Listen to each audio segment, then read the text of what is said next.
She was a vessel meant to carry explorers and settlers into a bright future across the stars, full of the hopes and dreams of Earth from a bygone halcyonic age. She became a vessel of war and siege and conquest, an arsenal factory carrying 10,000 warriors to the very same world she helped blossom. An antiquated peaceful vessel built long ago, but rebirthed to take part in mankind's first strike against its greatest foe. A vessel that should have been forgotten in the past has gone further than any other ship built by human hands. A vessel full of contradictions, but above all, a vessel lost in time where all that remains for her forgotten crew is their duty to humanity. Ladies and gentlemen, I am Corporal Hot Pockets, and we are going to fully break down and analyze one of the most legendary, most beloved, and most versatile ships in the UNSC fleet, the Spirit of Fire.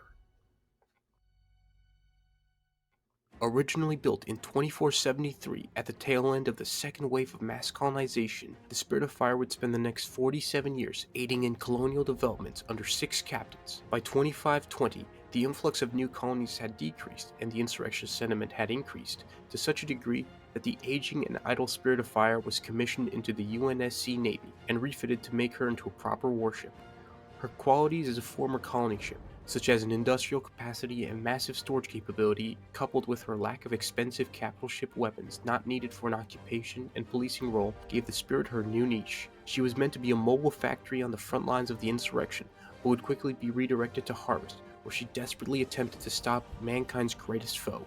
She and the rest of Admiral Cole's fleet spent 5 years over Harvest before the Spirit of Fire would end up traveling outside of human space to destroy a Forerunner shield world containing a massive fleet at the cost of her FTL reactor. Her crew went into cryosleep for 28 years, awakening over the Ark through unknown means in late 2559, where they've been ever since, engaging the Banished over control of this massive ancient megastructure. The Spirit is a massive vessel of the UNSC, 5 times the length of an escort, over double the length of most cruisers, or comparable to the Orion-class assault carrier or the Epoch-class heavy carrier. She's also substantially heavier than either of them, having a mass of 44 million metric tons and a volume of 300 million cubic meters. This is due to the ship's heritage as a colony vessel, containing all the extensive support facilities a new settlement might need. Her requisition by the UNSC might seem like a bizarre choice, similar to the US Navy requisitioning a bulk freighter to assist in the occupation in Iraq. However, this action isn't without logic or precedent, as the Royal Navy requisitioned civilian ships during its conflict over the Falkland Islands, or more notably, during World War II, civilian freighters were modified into escort carriers by adding hangars and flight decks alongside limited defensive weapons in order to defend the other commerce transports in a convoy,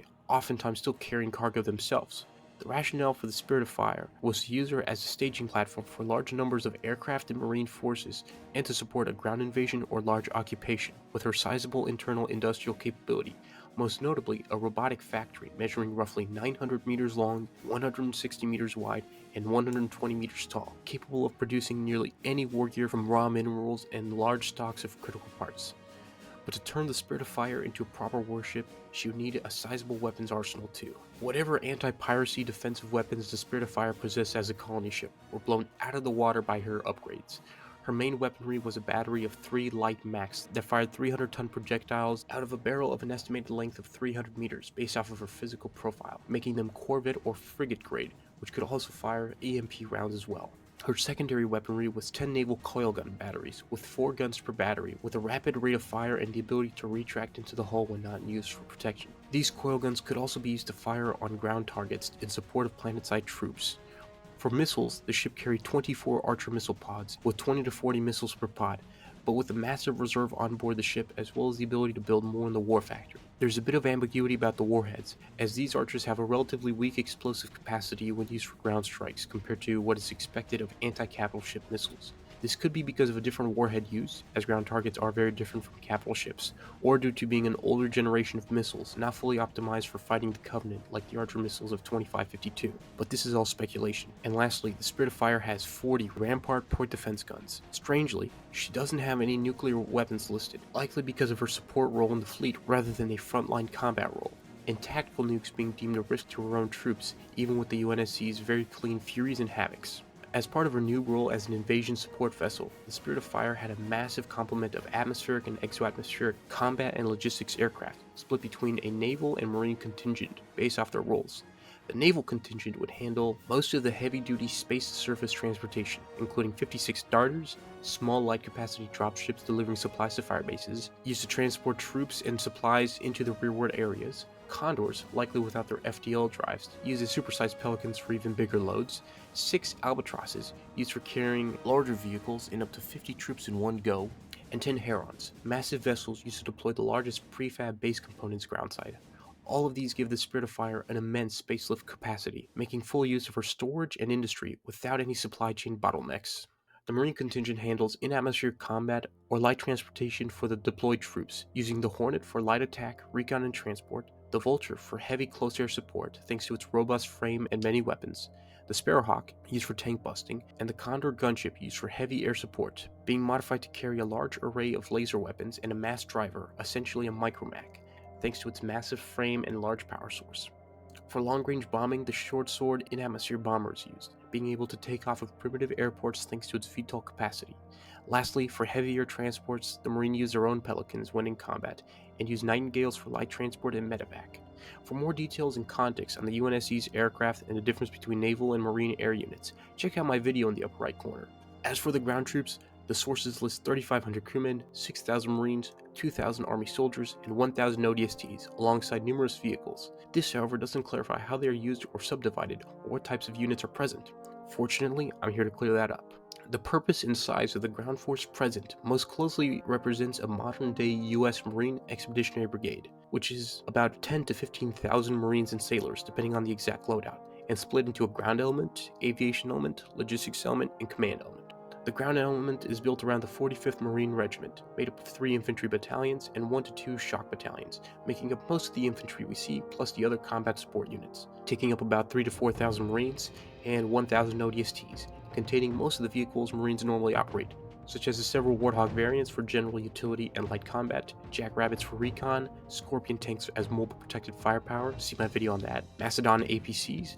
and Elephants as mini bases, likely as part of some deep recon units. Additionally, there are 2,000 Army soldiers, which seems a bit bizarre and is likely a result of a rapid onset of troops from the deployment on Harvest. These are likely divided into an artillery battalion containing the Kodiak SPGs, some armored fighting vehicle unit making up most of the heavier and more specialized ground vehicles not seen on other ships with Marines, such as the Grizzly heavy tanks, Wolverine SHORADs, and Cobra assault guns. Lastly, there is a large complement of experimental bipedal walkers, ranging from the 14-foot-tall Cyclops, armed with an autocannon likely 30 to 40 millimeters and a coax machine gun, being perfect for scouting or fighting heavy enemy infantry such as brutes and hunters, to the larger and better armed and armored Mantis, ideal for fighting vehicles with its missiles and 20mm chain gun, to the Colossus, a massive walking tank with a 20cm railgun and 20mm autocannon.